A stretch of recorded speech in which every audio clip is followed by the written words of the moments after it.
வணக்கம். நீங்கள் கேட்கவிருப்பது திருப்புமுனைகள். எழுதியவர் என். சொக்கன். குரல் வடிவில் அனு. மூடிய கதவுகள். சுவாமி அண்ட் ஃப்ரெண்ட்ஸ். தன் முன்னே இருந்த நாவலை 100வது முறையாக வேதனையுடன் பார்த்தார் கிட்டு பூர்ணா. இன்னொரு நிராகரிப்பா? இதை நாராயணசுவாமி எப்படி தாங்கிக் கொள்வார்? நாராயணசுவாமி கிட்டுவின் நண்பர், பிரமாதமான எழுத்தாளர். ஆனால் ஏனோ அவருடைய படைப்புகளை எந்த பதிப்பகமும் அச்சுக்கு எடுத்துக்கொள்ளவில்லை. பிடிவாதமாக நிராகரித்துக் கொண்டிருந்தார்கள். அதுவும் 1 முறை 2 முறை இல்லை. இதுவரை 5-6 பதிப்பகங்களில் இதே கதைதான். ஒவ்வொரு முறையும் கிட்டு பூர்ணா ஆர்வத்தோடு நாவலை தூக்கிக் கொண்டு ஓடுவார். அவர்கள் வாசித்துவிட்டு நிராகரிப்பு முத்திரை குத்தி திருப்பி அனுப்புவார்கள். நாராயணசுவாமியின் எழுத்து அசாதாரணமானது. அப்போது ஊர் முழுவதும் பரபரப்பாக விற்று தீர்ந்து கொண்டிருந்த பிரபல எழுத்தாளர்களை எல்லாம் விட அவருடைய படைப்புகள் அற்புதமானவை என்பது கிட்டுவுக்கு உறுதியாக தெரிந்திருந்தது. குறிப்பாக அவருடைய எளிய மொழி, அதில் தெரியும் இந்தியாவின் முகம், அதுவரை வேறு யாரும் காட்சிப்படுத்தாத அழகு அது. ஆனால் என்ன பிரயோஜனம்? ஒரு பதிப்பாளருக்கு கூட இந்த நாவலின் மீது ஆர்வம் இல்லையே. இந்த முறையும் நாவல் நிராகரிக்கப்பட்டுவிட்டது என்பது தெரிந்தால் நாராயணசுவாமி மொத்தமாக நம்பிக்கை இழந்து விடுவார். அவர் எழுதுவதையே நிறுத்திவிட்டால் கூட ஆச்சரியப்படுவதற்கு இல்லை. கிட்டு, இந்த நாவலால் யாருக்கும் எந்த பிரயோஜனமும் இல்லை என்று ஏற்கனவே சொல்லியிருந்தார் நாராயணசுவாமி. பேசாமல் இதில் ஒரு கல்லை கட்டி ஆற்றில் தூக்கி போட்டுவிடு. ஐயோ, தண்ணீரில் மூழ்க வேண்டிய படைப்பா இது? இன்னும் 100 வருடத்திற்குப் பிறகும் மக்கள் வாசித்து ரசித்து மகிழக்கூடிய உன்னதமான நாவலை யாரேனும் இப்படி வீசி எறிவார்களா? உடனடியாக ஏதாவது செய்ய வேண்டும் என்று யோசித்தார் கிட்டு பூர்ணா. எப்படியாவது நாராயணசுவாமியின் எழுத்துக்களை வாசகர்களிடம் கொண்டு செல்ல வேண்டும். ஒரு நாவல், ஒரே ஒரு நாவல் பிரசுரமாகிவிட்டால் போதும். அந்த உற்சாகத்தில் நாராயணசுவாமி இன்னும் இன்னும் நிறைய எழுதுவார். அதன் பிறகு பணம், புகழ், நோபல் பரிசு வரை எல்லாம் அவருடைய காலடியில்தான். அப்பேற்பட்ட அபூர்வமான எழுத்தாளர் அவர். ஆனால் அந்த முதல் நாவல்தான் எந்த பதிப்பாளராலும் ஏற்றுக்கொள்ளப்படாமல் சுவற்றில் அடித்த பந்து போல் திரும்பி வந்து கொண்டிருக்கிறதே. என்ன செய்யலாம்? இப்படி தீவிரமாக யோசித்துக் கொண்டிருந்த போதுதான் கிட்டுவுக்கு கிரஹாம் கிரீனின் நினைவு வந்தது. கிரஹாம் கிரீன் புகழ்பெற்ற ஆங்கில எழுத்தாளர். அவருடைய சிறுகதைகள், நாவல்கள், நாடகங்கள், கட்டுரைகள் என எல்லாமே ரசிகர்களால் கொண்டாடப்பட்டவை. அதே சமயம் மக்களுக்கு பிடிக்க வேண்டும் என்பதற்காக தரத்தை குறைத்துக் கொள்ளாத பிடிவாதக்காரர். கிட்டு பூர்ணாவுக்கு ஏற்கனவே கிரஹாம் கிரீன் அறிமுகமாகியிருந்தார். நாராயணசுவாமியின் எழுத்துகள் அவருக்கு மிகவும் பிடிக்கும் என்று கிட்டுவுக்கு தோன்றியது. அந்த நம்பிக்கையில் நாராயணசுவாமியின் நாவலை அவரிடம் கொடுத்தார். இது என்ன நாவல்? பார்ப்பதற்கு ரொம்ப பழசாக இருக்கிறதே.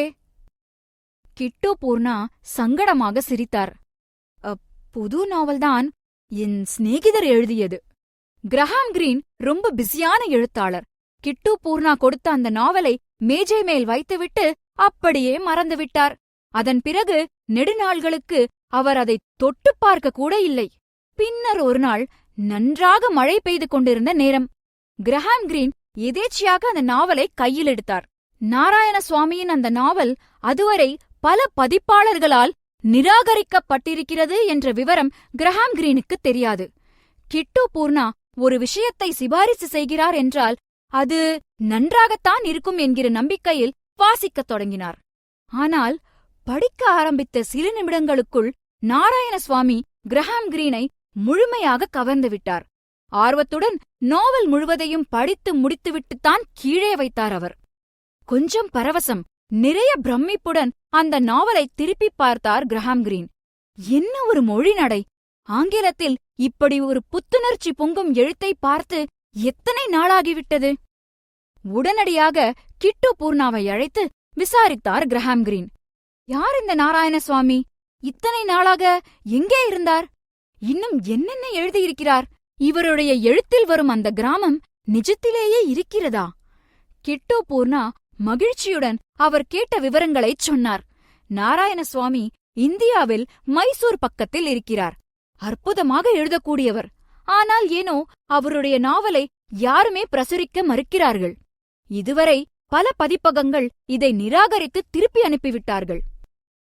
நீ கவலைப்படாதே பூர்ணா, அதை நான் பார்த்துக் கொள்கிறேன் என்றார் கிரஹாம் கிரீன்.